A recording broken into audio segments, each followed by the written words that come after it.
خدا کنه خدا کنه. سالیانی از خودم میپرسم آیا دوباره اون روزهای روشن و پرامید زنده میشن؟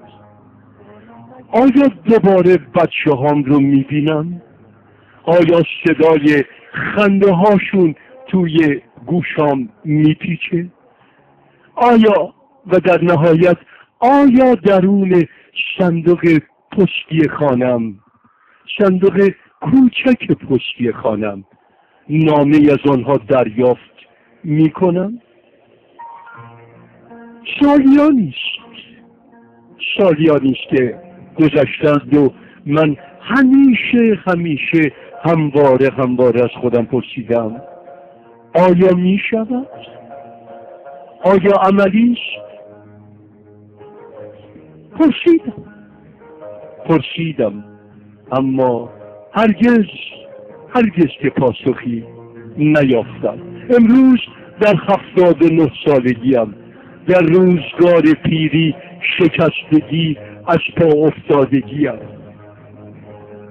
روزی چند بار صندوق پستیم را زیر و رو میکنم، شاید نامه‌ای رسیده باشد.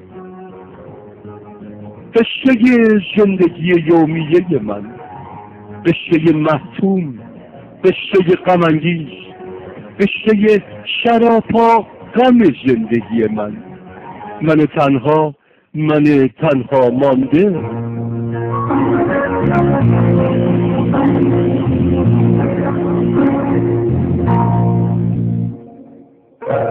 دختره خورشید خانم توی خیاط خواب میخورم، از لب کاسه گل یواشکی آب میخورم، بوسه میدم به لباشون.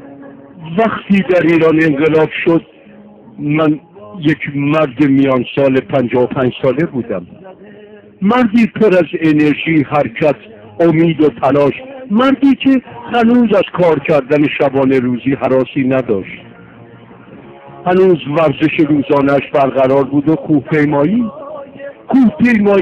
آخر هفته‌اش برپا، و هنوز شهلا همسرم، اون عشق همیشگی من، زنده و سرحال بود.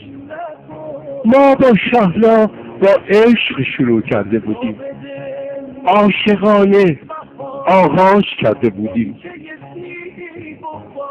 همسرم زنده و سرحال بود،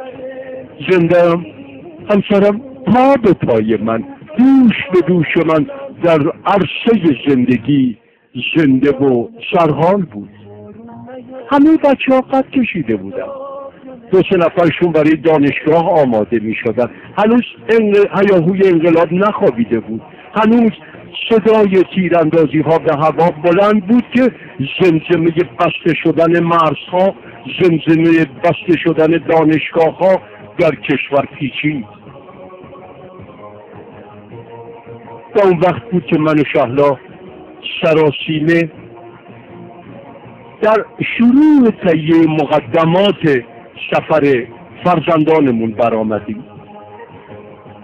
به سرعت هرچه تمامتر 3 پسر 19، 24، 26 ساله و دختر 22 سالم را روانه اروپا کردیم. دلم میخواست هر چه زودتر خودشون رو به یک دانشگاه معتبر برسانند و تحصیلات خود رو ادامه بدن.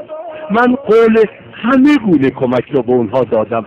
اونها خودشون دیدم که زمین وسیعی را که آینده داشت فروختن. ویلای کرج رو به دست مشاورین املاک دادم. بخشی از پسندازم رو با اونها همراه کردم تا مبادا دلواپس آینده باشم.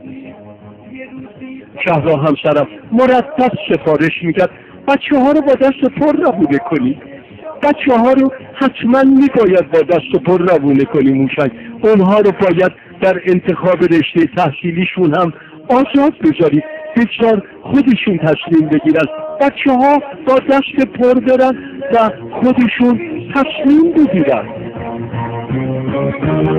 اگه بارون نبره تو این حیات قلب میکشه بذار گرمای زمین بمونه چند روز پیش ما رگ و ریشه حیات.